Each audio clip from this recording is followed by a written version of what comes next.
Okay, turns out I was not recording for half an hour there. My numlock button was still on. So, yeah, it's basically the cover for the trigger on helicopter machine guns. If you've seen an action movie or the Nerf Vulcan, you'll know what I mean. Probably got a picture over Val's face right now anyway. Uh, Either way, back with another air race video. This time I'm flying the Choppish 1, a sort of helicopter thing, on Scott Manley's air race, and I'm kind of thinking of reformatting the entire air race series, so it's just kind of nuggets, like one craft a video instead of 3 or 4. That way they're easier to make, don't require as big a time investment, and I can release them more often. Editing's not as hard, or really all that stuff, which has been preventing me from recording for quite a while. Also, words. Also, I kind of forgot the details for some other craft, so I'm gonna have to look that up before I record the next videos. Anyway, Scott Manley's air race is ridiculously hard. I'm surprised anyone's ever been able to do it, save for Scott and people who actually know what they're doing with planes, unlike me. Aerodynamics is pretty much a lie, it turns out. I'll explain. The game doesn't see craft as we do. It actually sees them as a collection of parts, and the parts blocking other parts don't really matter. So, like, these intakes here, they aren't actually blocking this reaction wheel in reality. It's really weird, and I can't really explain it all that well because I'm dumb, but I'll put a better example up in here somewhere sometime. But yeah, it's just really weird, but it definitely explains why my SSTOs, none of which you've seen I don't think, why they don't actually break the sound barrier so often. They're not the perfect wedges I thought they were. They're actually more like bricks. Like the actual space shuttle.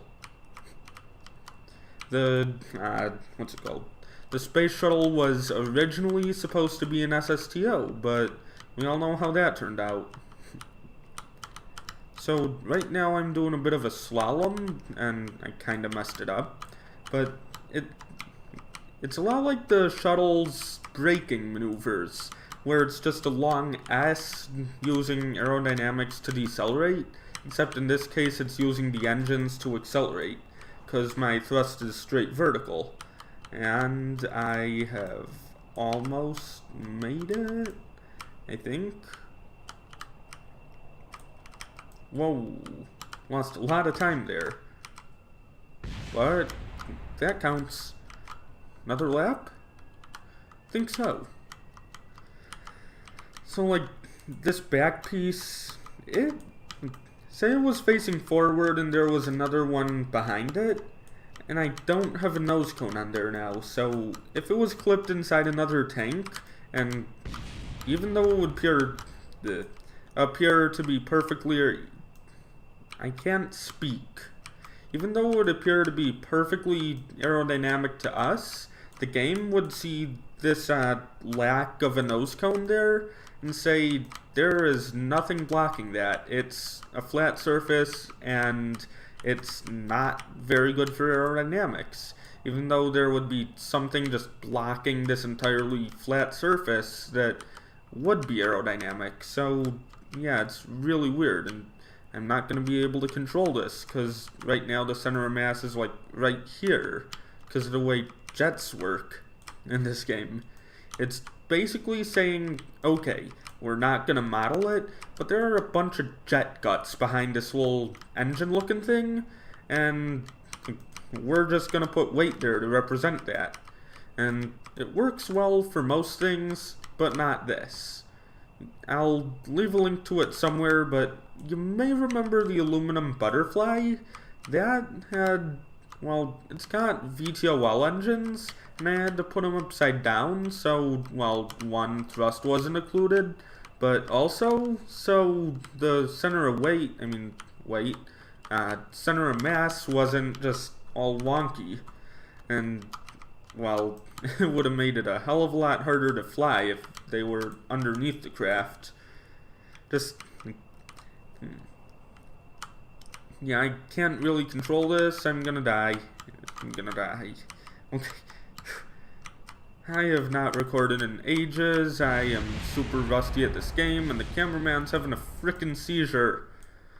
No shit, vessel is auto-destroyed.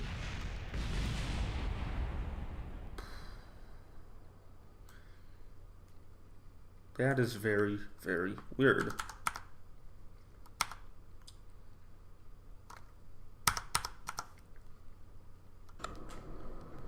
Okay, so you just got a normal looking plane. It just works. Except there's this nose cone isn't. Let me restart that. So this bit and this bit aren't actually attached to the cockpit via the node. So this is perceived by the game as just a complete brick wall. And, well, that makes the game just, well, brick wall. Not much to say. If I could get this thing off the ground, Alt F12.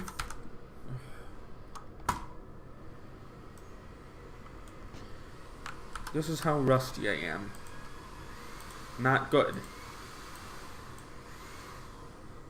Oh, and so sorry about that background noise. My mom is vacuuming or something.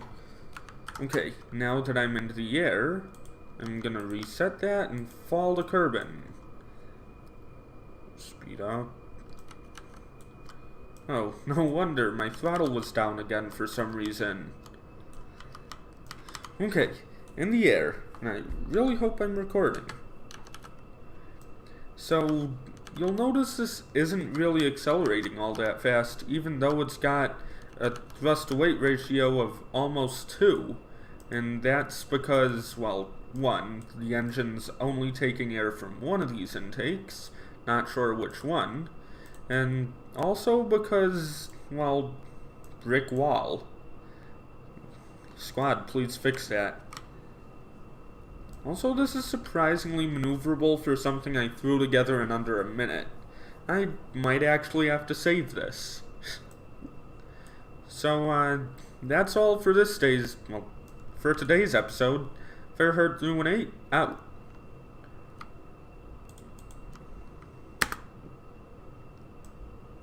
Oh shit.